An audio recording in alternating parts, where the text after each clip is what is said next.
बच्चों, आज हम लोग थ्री डायमेंशनल वेक्टर के बारे में पढ़ेंगे।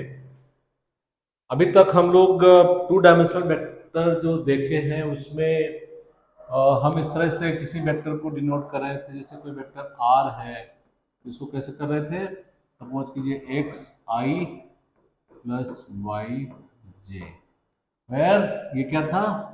ये आई वेक्टर था, एक्स डायरेक्शन में आई यूनिट वेक्टर था, और ये जे जो यूनिट वेक्टर था ये वाई डायरेक्शन में था। तो बेसिकली हम एक प्लेन में टू डायमेंशन में किसी वेक्टर को रिप्रेजेंट कर रहे थे।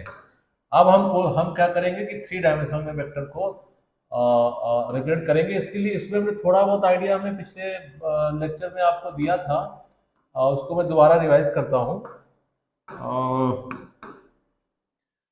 अब जरा विजुलाइज कीजिए, हमने एक्स डायरेक्शन लिया, एक वाई डायरेक्शन लिया, एक जेड डायरेक्शन लिया। इसमें कोई अगर पॉइंट यहाँ पे हम पी पॉइंट लें, और फिर अगर एक वेक्टर इसमें चूज करें, चलो ब्लू से करते हैं, ये वेक्टर अगर हम चूज करें, ये ओपी, हम इसको लिख देते हैं, सेंटर पॉइंट को ओ लिख देते हैं, ये ओपी वेक्टर है।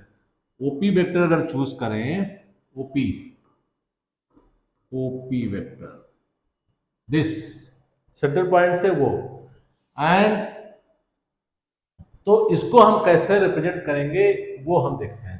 तो पहले तो हम देख, अगर ये मान लें कि ओपी की ये वेक्टर है, पर इसकी जो वैल्यू है ये आर है, मीन्स ये जो डिस्टेंस है OP is equal to are.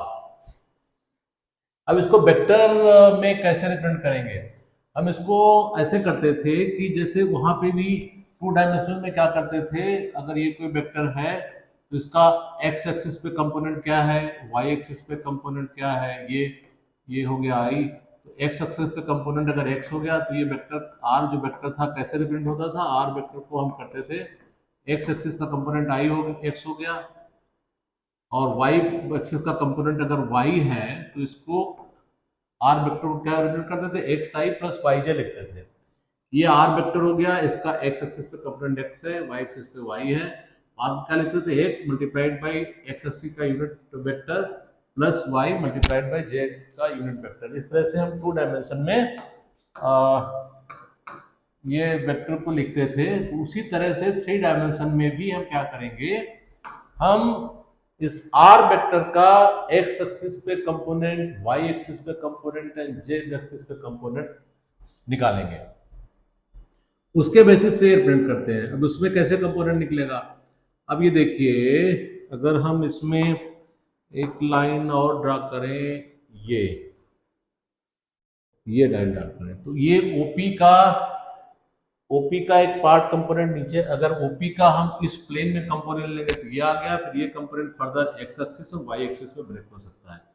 तो अगर एक्स एक्सिस का इसका कंपोनेंट एक्स है, वाई एक्सिस का कंपोनेंट ये वेक्टर वाई एक्सिस पे कितना काटेगा? अगर ये तो आप जो ये पूरा थ्री डायमेंशनल डायग्राम देख रहे हो, तो ये और इसके पैरेलल है इसमें। तो अगर ये वेक्टर का वाई एक्सिस पे इतना आएगा, ये बेसिकली पैरेलल आकर के इतना दिखेगा, तो ये वाई एक्सिस पे कंपोनेंट इसका ये हो जाएगा। तो ये वाई है, ये डिस्टेंस एक्स है, ये डिस्टेंस इसकी जेड है।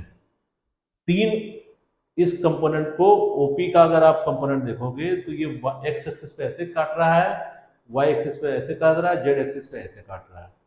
ये थ्री डायमेंशनल जो आपको ये हमने बनाया है बॉक्स, इस बॉक्स का अगर ये यहाँ से ओ से दूसरे सीरीज पे हमने ओरिजिन से यहाँ पे रखा हुआ है, तो बॉक्स की एक जो बॉक्स का एक साइड होगा एक्स डायरेक्शन रिप्रेजेंट करेगा, वो एक्स हो गया। बॉक्स का एक साइड रिप्रेजेंट करेगा वाई, एंड बॉक्स का तीसरा साइड रिप्रेजेंट करेगा Z.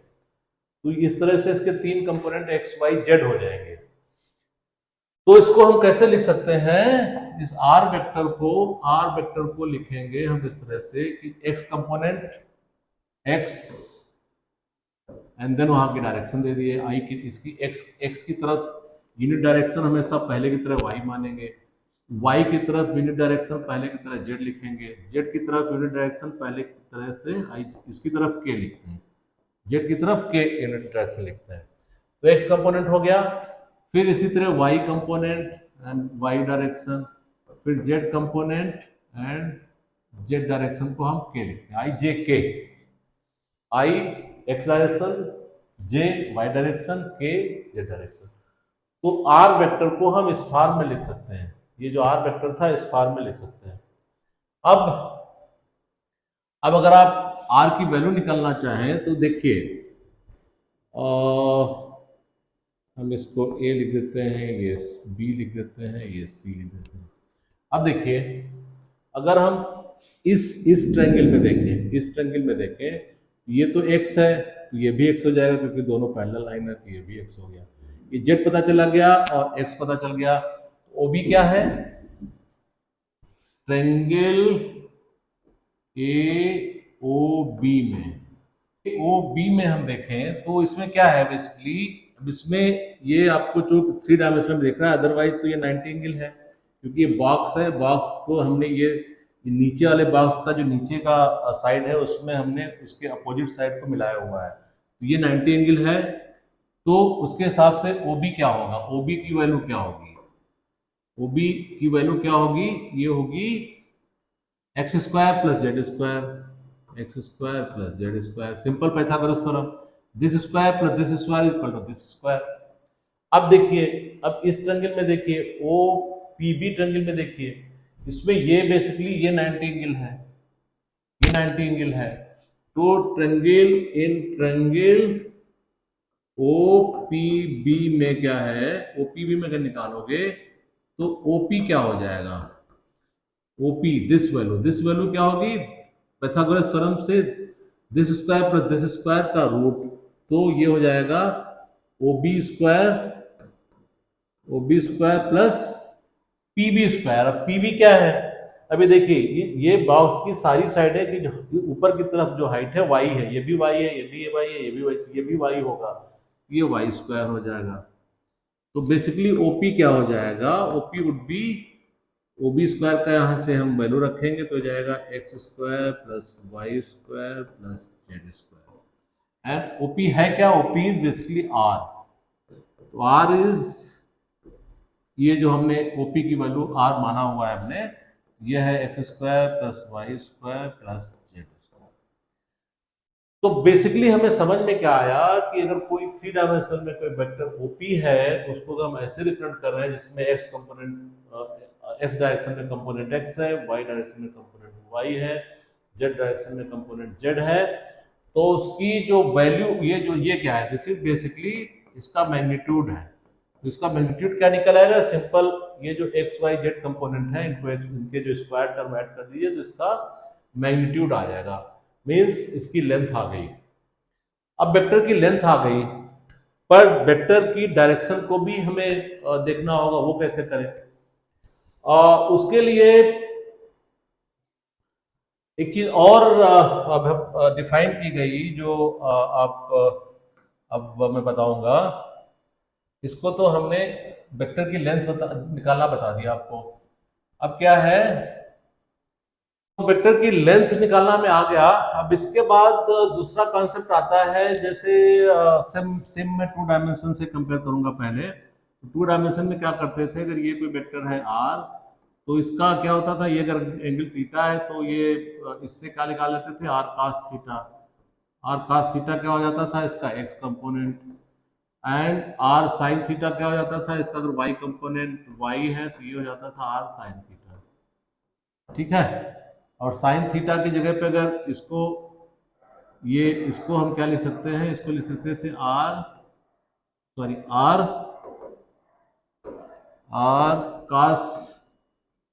cos 90 minus theta, 90 minus theta. तो ये बेसिकली 90 माइनस थीटा क्या होगा, ये पार्ट, ये अगर इसको अल्फा कर लो तो ये r cos अल्फा हो जाएगा, r cos अल्फा। तो y r cos अल्फा हो गया, x r cos थीटा हो गया। और अल्फा क्या है, x एक्सिस y एक्सिस के और r के बीच में जो एंगल है, एंड थीटा क्या है, x एक्सिस और r के बीच में जो एंगल है। ये जो अल्फा और थीटा है, इसी टाइप के एंगल हम 3 डायमेंशन में डिफाइन करेंगे और उनको एक स्पेशल नेम भी देंगे, जिनको क्या बोलते हैं, डायरेक्शन कोसाइन, उनको डायरेक्शन कोसाइन बोलते हैं, क्योंकि एक वन डायमेंशन में तो एक ही एंगल से काम चल जाता है, थीटा, और दूसरा एंगल 90 माइनस थीटा हो जाएगा, पर यहाँ 3 डायरेक्शन में अलग अलग एंगल होंगे, तो उनको डायरेक्शन कोसाइन बोला जाता है। अब वो डायरेक्शन कोसाइन किस टाइप से हुए कि अगर ये जो ओपी है, ये जो ओपी है, अब डायरेक्शन कोसाइन को हम किस कलर से दें जो समझ में ज्यादा है, चलो इससे देते हैं। अब जो है ये ओपी हमने वेक्टर लिया था, इसका एक्स एक्सिस से एंगल क्या होगा, एक एंगल ये होगा, इसको मैंने अल्फा लिख लिया, ठीक है। कोई भी चीज एक्स एक्सिस से कोई एंगल बनाएगी, वाई एक्सिस से कुछ एंगल बनेगा, ये इसको हमने बीटा लिख लिया, एंड ओपी का एक जेड एक्सिस से एंगल बनेगा, ये क्या है, ये हमने गामा लिख लिया। तो ये जो है cos alpha, cos beta, cos gamma, इनको क्या बोलते हैं, इनको बोलते हैं डायरेक्शन कोसाइन, डायरेक्शन कोसाइन। आपने डायरेक्शन का कॉस लिया है, डायरेक्शन को हमने कॉस फॉर्म लिया, डायरेक्शन कोसाइन बोलते हैं, तो इनको हम बोलते हैं डायरेक्शन कोसाइन। इनको रिप्रेजेंट ऐसे करते हैं, इसको शॉर्ट फॉर्म में एल को कॉस अल्फा लिखते हैं, एल एम कॉस बीटा हो गया, एन क्या हो गया, कॉस गामा हो गया, एलएमएन उसको लिखते हैं शॉर्ट फॉर्म में, और ये नोटेशन आपको याद रखना पड़ेगा, डायरेक्शन कोसाइन एलएमएन। तो अगर अब फिर इसी पे आ जाए, अगर ये डायरेक्शन कोसाइन है जिनको हमने cos alpha, cos beta, cos gamma या एल एम एन बोला, तो इनका यूज क्या है, अब ये देखिए। अब अगर ये अल्फा है तो ओपी कॉस अल्फा क्या होगा, OP cos alpha, OP cos alpha तो यही होगा ना जो एक्स एक्सिस पे ओपी का कंपोनेंट, ओपी कॉस अल्फा, जैसे हम 2 डायमेंशन में करते थे, फिर मैं आ रहा हूं 2 डायमेंशन में, ये अगर थीटा है तो ये एक्स एक्सिस पे कंपोनेंट क्या हो गया, इसका आर कॉस थीटा हो गया, आर कॉस थीटा हो गया। इसी तरह से हम क्या निकालते हैं कि ओपी का एक्स एक्सिस पे कंपोनेंट क्या होगा, एक्स एक्सिस पे, तो ये क्या हो जाएगा, r cos alpha, r cos alpha. तो इसका बेसिकली अगर हम ये कहना, वो आप अगर विजुलाइज भी करना चाहें तो कैसे कर सकते हैं, अगर आप इस ट्रायंगल को कंसीडर करें, इस ट्रायंगल को कंसीडर करें, ये जो था ये तो वेक्टर हो गया, फिर आपने ये थोड़ा टेढ़ा ये हो गया, और ये ट्रायंगल, ये अगर ट्रायंगल को कंसीडर करें, तो ये तो ओपी है आपका, ओपी में ये कौन सा एंगल क्या है, अब ये जरा आप विजुलाइज कीजिए क्या है, देखिए, ठीक है। इसमें बेसिकली ये जो एंगल होगा यहाँ पे, ये 90 एंगल होगा कि नहीं होगा, एक्स एक्सिस से ये लाइन 90 एंगल बनाएगी, तो ये बेसिकली इसका हाइपोटेनस हो जाएगा, जो ओपी है इसका हाइपोटेनस हो जाएगा, तो इसका जब आप कॉस अल्फा लोगे तो ये एक्स एक्सिस पे इसका कट आ जाएगा पूरा, दिख रहा है कि नहीं दिख रहा है आपको, क्योंकि ये जो प्लेन है, ये वाला प्लेन ये एक्स एक्सिस से 90 एंगल पे है, 90 एंगल पे पूरा एकदम है, तो उसकी कोई भी लाइन एक्स एक्सिस पे 90 एंगल में ही होगी, ये जो एंगल है ये 90 एंगल होगा, तो बेसिकली ये 90 एंगल ट्रायंगल है और इसका ये हाइपोटेनस है, तो उसका एक्स एक्सिस पे कंपोनेंट जो एक्स आ रहा है वो ओपी कॉस अल्फा हो जाएगा। इस तरह से आप विजुलाइज कीजिए, इसको बार बार करिए, विजुलाइज करने की कोशिश करिए। तो अब इसके हिसाब से क्या लिखेंगे, इसके हिसाब से क्या लिख सकते हैं, x equal to r cos alpha, y equal to r sine alpha, sorry r, y equal to also r cos beta, क्योंकि ये y एक्सिस से बीटा बना रहा है। इसी तरह z क्या लिख सकते हैं, आर कास गामा। यहां तक क्लियर है? अगर क्लियर है तो ठीक है, नहीं तो आप इसको बार बार विजुलाइज कीजिए। आई थिंक क्लियर तो होना चाहिए। नहीं है तो आप अपने सामने एक बॉक्स, क्लियर कट बॉक्स रख लीजिए, इस टाइप का बॉक्स रख करके फिर आप देखिए उसमें कहाँ पे कौन सा एंगल बन रहा है, तब आपको समझ में आएगा। ठीक है, तो आप इसको क्या लिख सकते हैं, इसको हम क्या लिख सकते हैं, फिर हो गया ये आर एल हो गई, ये y equal to r l m हो गई, ये z equal to r n हो गया, जो हमने शॉर्ट फॉर्म में cos alpha cos beta gamma को लिखा हुआ है। ठीक है, ये तो हो गए x y and z component, ये हो गए x y and z component. अब आपको पता है, इससे हम कुछ डेरिवेशन करने की कोशिश करते हैं। इसको थोड़ा छोटा करते हैं, फिर आप डेरिवेशन करने की कोशिश करते हैं। ठीक है, अब देखिए,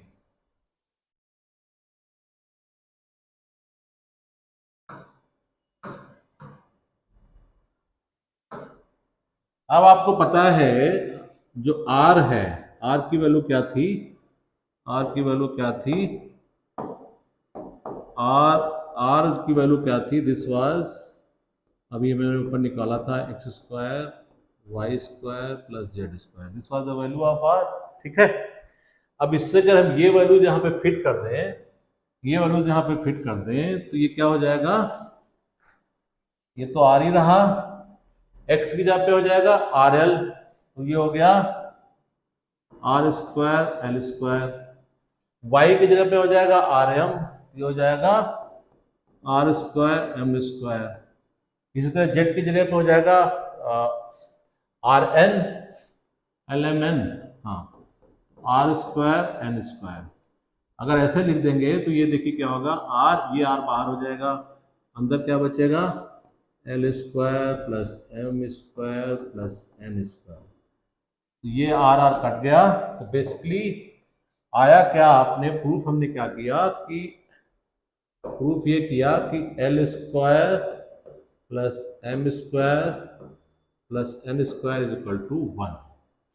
that means cos square alpha plus cos square beta plus cos square gamma is equal to 1।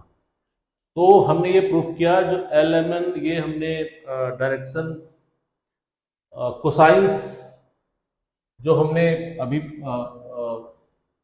Denote किए थे, तो उनमें अगर डायरेक्शन कोसाइन इस टाइप से है, cos alpha cos beta cos gamma, इनको एल एम एन लिखते हो तो l square m square plus n square equal to 1, इस तरह से भी लिख सकते हो, that is also equal to 1। तो ये डायरेक्शन कोसाइंस में हमें एक रिलेशन पता चला। ठीक है, इसको आप ध्यान रखिएगा, तो डायरेक्शन कोसाइन आ गया। डायरेक्शन कोसाइन के बाद अब आप ये देखिए, क्योंकि ये डायरेक्शन कोसाइन हम लोगों ने पढ़े, डायरेक्शन कोसाइन में एक प्रॉब्लम थी, क्योंकि ये फ्रैक्शन में आते हैं, कास की वैल्यू हमेशा फ्रैक्शन में आती है, 1/2 √3/2। ये फ्रैक्शन में डील करना थोड़ा कई बार इतना इजी नहीं होता है, तो एक और कॉन्सेप्ट लाया गया डायरेक्शन रेशियो का, डायरेक्शन रेशियो का।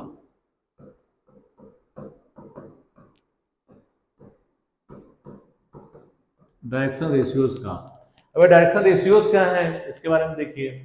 अगर हमने बताया कि l m n, l m and n, ये आपके डायरेक्शन कोसाइन है, तो अगर कोई ऐसे नंबर एग्जिस्ट करते हैं जिनको आप इनसे डिवाइड करो, ए बी सी ऐसे नंबर एग्जिस्ट करते हैं, नॉट फ्रैक्शन में, नंबर की बात कर रहा हूँ, एग्जिस्ट करते हैं जो इसके रेशियो को सपोज कीजिए के, किसी नंबर के बराबर कर दें, नंबर के बराबर कर दें, कांस्टेंट के बराबर कर दें, तो जो एबीसी नंबर है इनको हम डायरेक्शन रेशियो बोलते हैं। ये जो एबीसी नंबर है ये डायरेक्शन रेशियोज हैं, एबीसी नंबर है, ये फ्रैक्शन नहीं है, मैं ये कहना चाह रहा हूं।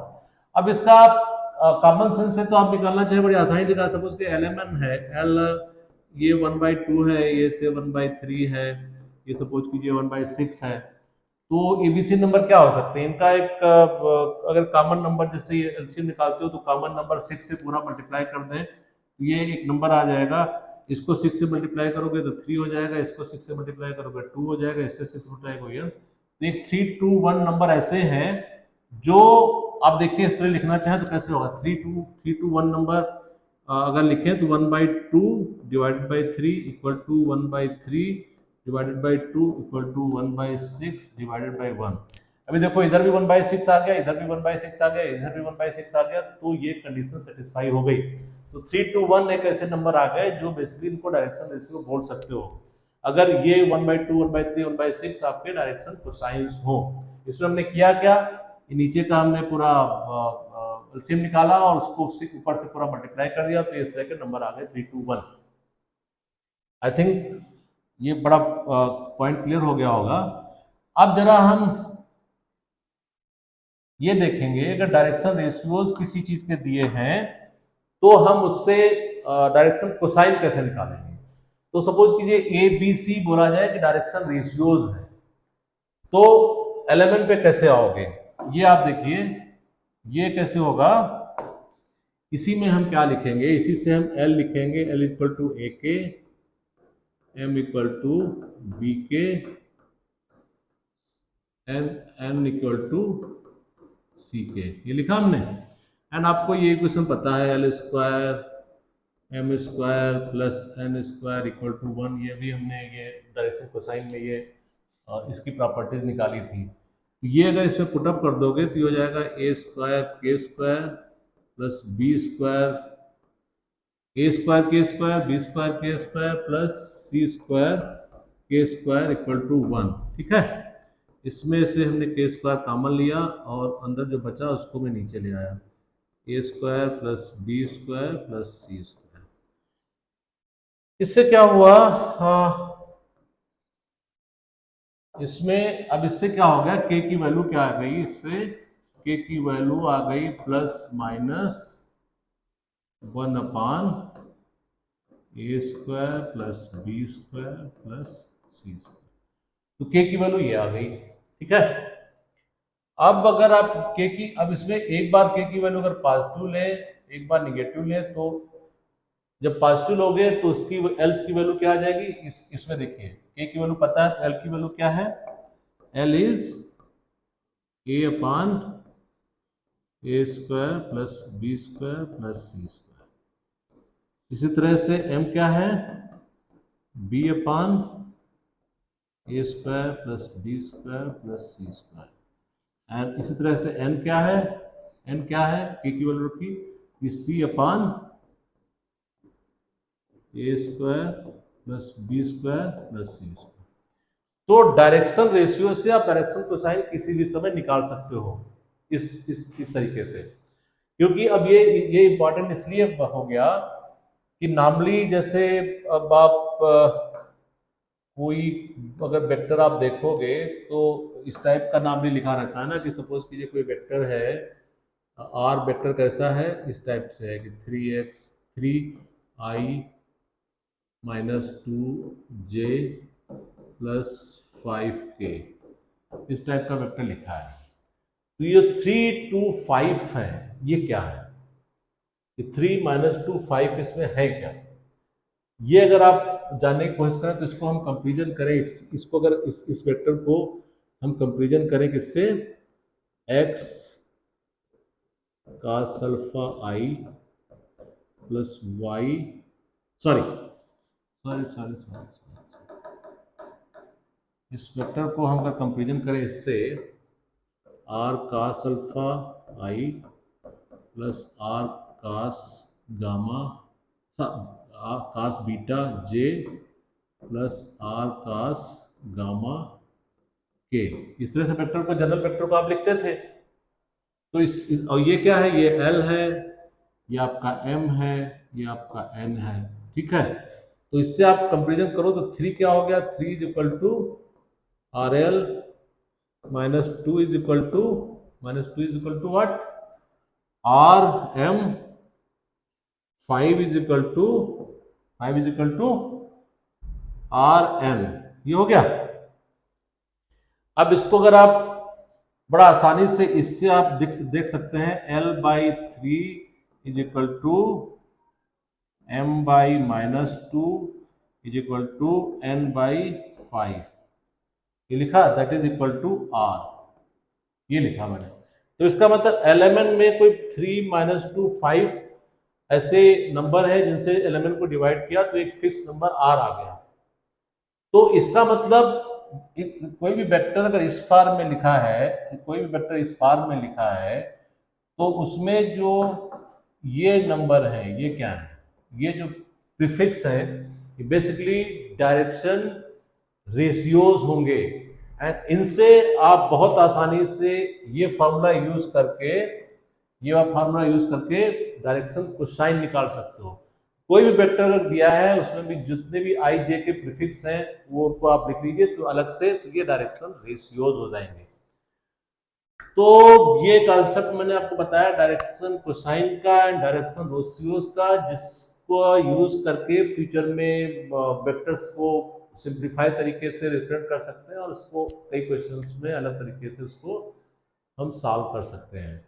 इस कॉन्सेप्ट को समझिए। आगे वीडियो में हम डॉट प्रोडक्ट और क्लास प्रोडक्ट लेके आएंगे वेक्टर का। Thank you.